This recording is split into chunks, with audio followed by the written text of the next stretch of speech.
The stage was set in the gilded halls of Egyptian power, where Pharaoh sat enthroned, utterly convinced of his own divinity and unchallengeable authority. Moses and Aaron stood before him, two humble, aging brothers, delivering an unthinkable demand. "Let my people go." Pharaoh's initial response was immediate, arrogant rejection, a dismissive scoff at the authority of a foreign god. "Who is the Lord that I should obey him?" he sneered, refusing to acknowledge any power greater than his own. This initial confrontation established the core tension of the entire epic, the collision between a tyrannical human will and the irresistible force of divine sovereignty. Pharaoh had no idea the cosmic battle he had just provoked. To prove their authority, Aaron cast down his staff, which instantly transformed into a serpent, a terrifying symbol of power. Pharaoh's court magicians, however, quickly attempted to replicate the miracle, casting down their own rods, which also turned into snakes. This small victory gave Pharaoh a false sense of security, believing the Hebrew God was merely one among many. But then, in a shocking moment of supremacy, Aaron's staff serpent swallowed the magician's serpents whole. This undeniable act of dominance should have broken Pharaoh's will, yet his heart, fueled by pride and fear, remained completely hardened. The first skirmish was won, but the greater conflict was just beginning. Plague 1. Blood. The Lord commanded Moses to signal Aaron to stretch his hand over the waters of the Nile, the very lifeblood of Egypt. Instantly, the mighty river, worshipped as a god, turned entirely to blood. Not only the Nile, but all their reservoirs, canals, and household water sources became a grotesque, unusable crimson. The fish died, polluting the air with a horrific stench, and the Egyptians were left with no drinking water. This was a direct assault on the Nile god Hapi, and the first taste of God's power. Pharaoh's magicians managed a weak imitation, reinforcing his obstinance. The immense suffering began, yet Pharaoh stubbornly refused to release the people. Plague 2. Frogs. After a 7-day respite that Pharaoh wasted, the Lord commanded Moses to unleash the second, disgusting terror. Aaron stretched out his hand, and an unimaginable multitude of frogs swarmed out of the water, invading every space. They were everywhere, in beds, ovens, kneading bowls, and even Pharaoh's personal chambers. The sheer volume and relentless presence of the creatures made existence a slimy, unbearable nightmare. This plague targeted Heket, the frog-headed goddess of fertility. The Egyptians were utterly overwhelmed, prompting Pharaoh to finally, tentatively, ask for Moses to intercede. The tension of Pharaoh's momentary weakness soon vanished. When Moses prayed, God instantly removed the frogs, proving the power and control behind the plague. The mass death of the frogs left immense, fetid piles, the stench of decay sickening the entire land. This clean, powerful removal was itself a miracle, a demonstration of God's power to both destroy and restore. Seeing the immediate relief and the absence of the plague, Pharaoh predictably hardened his heart once more. His temporary terror was replaced by arrogance, showing that his repentance was rooted in fear, not genuine submission. The covenant people remained enslaved, and the next plague was imminent. Plague 3. Gnats. Without a warning, the Lord commanded the next strike, a terrifying display of microscopic chaos. Aaron struck the dust of the ground with his staff, and every particle of dirt across Egypt turned into irritating, biting gnats. These tiny insects covered both people and animals, invading eyes, ears, and nostrils with relentless, inescapable torment. Unlike the first two plagues, the Egyptian magicians were unable to reproduce this miracle, admitting divine intervention. "This is the finger of God," they confessed to Pharaoh, acknowledging the limit of their own dark power. Even this undeniable proof failed to sway the entrenched arrogance of the king. Plague 4. Flies. With a clear distinction, the Lord announced the fourth plague, marking a crucial turning point in the divine campaign. Swarms of heavy, buzzing flies invaded the homes and bodies of the Egyptians, a relentless, disgusting infestation. Crucially, however, this plague did not affect the land of Goshen, where the Israelites lived. This dramatic separation was a visible sign that the God of Israel was specifically targeting the Egyptians. protecting his own people. The tension of the plagues now included the added terror of selective judgment. Pharaoh attempted a compromise, allowing the Israelites to sacrifice but only within Egypt, a condition Moses rejected. Pharaoh's resistance weakened, and he finally promised to let the people go, providing Moses and Aaron prayed for the removal of the flies. As soon as the flies vanished without a trace, Pharaoh instantly reneged on his promise, reverting to his hardened state. His pattern of false repentance was now established, intensifying the divine wrath. The plagues were no longer just about liberation. They were about crushing Pharaoh's spirit and establishing God's absolute supremacy. The stakes were impossibly high, leading directly to the next, more visceral attack on the Egyptian economy and livestock.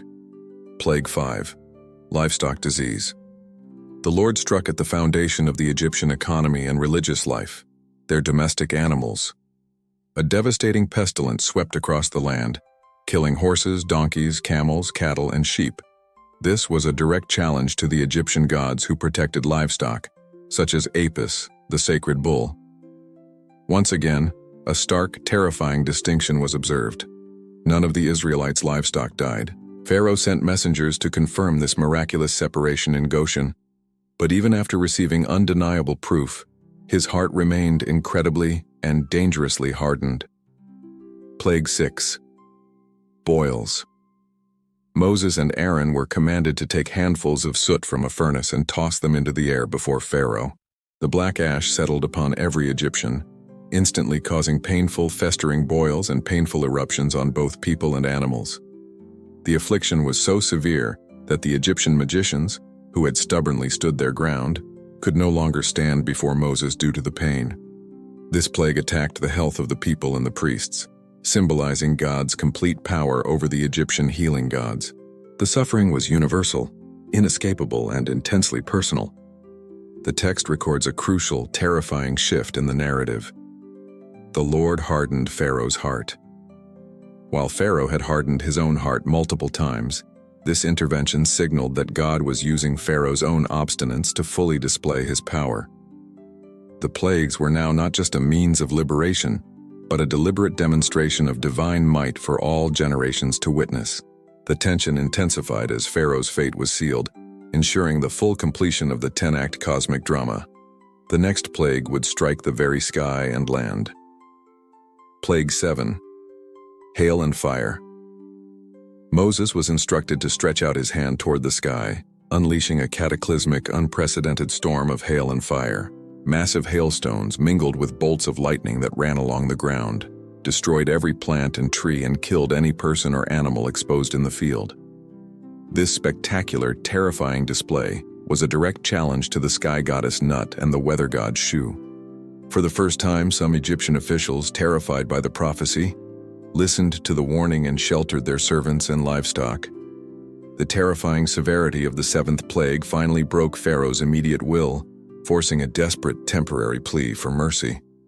"I have sinned this time," Pharaoh cried out in terror, an empty confession devoid of genuine change. He conceded that the Lord was righteous and that he and his people were wicked, an admission of defeat under duress. Moses, knowing the king's true nature, agreed to stop the storm, but warned that his repentance would be fleeting. As soon as the thunder and hail ceased, Pharaoh, as expected, immediately sinned again and continued to harden his heart. Plague 8. Locusts. The Lord warned Pharaoh that if he continued his obstinance, a swarm of locusts would devour everything the hail had spared. Moses pleaded with Pharaoh to release the people, but the king only offered a partial compromise, allowing only the men to leave. Moses stretched out his rod, and an east wind brought an unimaginable, darkening cloud of locusts that covered the entire land. They consumed every green thing, stripping the land bare and plunging Egypt into total ecological devastation. This was a strike against the harvest gods, ensuring famine followed the natural disaster. The terrifying sight of the locusts plunging Egypt into famine finally brought Pharaoh to his knees again, confessing his sin to Moses and Aaron. He begged them to forgive his sin only this once and to remove the plague immediately. Moses prayed, and the Lord sent a powerful west wind that swept every single locust into the Red Sea, leaving none in all the coasts of Egypt. Yet the very instant the threat was removed, the familiar pattern repeated. The Lord hardened Pharaoh's heart, and he refused to let the people go. Plague 9. Darkness. Moses was commanded to stretch out his hand toward the sky, and an unnaturally thick, palpable darkness descended upon the entire land of Egypt. For 3 days the darkness was so oppressive that people could not see one another and dared not move from their places. This was a direct, devastating assault on Ra, the Egyptian sun god, the chief of their pantheon. The tension of this silent, consuming blackness was immense, a terrifying psychological torture. Yet in the land of Goshen, where the Israelites dwelt, there was perfect light. The terror of the prolonged supernatural darkness finally moved Pharaoh to his last, desperate attempt at compromise. He agreed to let the people go, but insisted that they leave their flocks and herds behind, a move designed to guarantee their return. Moses, recognizing this final, cunning attempt at control, flatly refused, declaring that not a single hoof would be left behind. The final explosive exchange ended with Pharaoh's enraged threat. "Get out of my sight. Make sure you do not appear before me again, for the day you see my face, you will die." The Lord then revealed the terrifying, final judgment. Plague 10. The death of the firstborn. This was the ultimate necessary blow, striking at the heart of every Egyptian family and the very life of the nation. It was a direct response to Pharaoh's refusal to release God's own firstborn son, Israel. On a designated midnight, the Lord would pass through Egypt, and every firstborn son, from Pharaoh's heir to the firstborn of the lowest servant, would die. This unparalleled tension of impending indiscriminate death required a divine countermeasure. For the Israelites, the Lord instituted the Passover ritual, a solemn, life-saving covenant of separation. They were instructed to sacrifice a perfect lamb and use its blood to mark the doorposts of their homes. When the angel of death passed over, the sight of the blood would cause him to pass over that house, sparing the lives of the inhabitants. They were to eat the meal in haste, dressed for travel, ready for their imminent departure. This act of faith and obedience, placing blood between them and judgment, was the spiritual climax of the entire epic. At midnight, the final plague struck with absolute, devastating precision, a shriek of terror rising from every Egyptian home. Pharaoh's firstborn died, along with every firstborn in the land, a final, unendurable tragedy. Pharaoh finally broke, summoning Moses and Aaron, and giving them his ultimate, desperate permission. "Go. Take your flocks and herds just as you said, and go." The terrified Egyptians, desperate for the Israelites to leave, showered them with silver, gold, and clothing. The Hebrews marched out under the cover of night, delivered by a mighty hand and an outstretched arm, forever confirming the power of God over every human authority.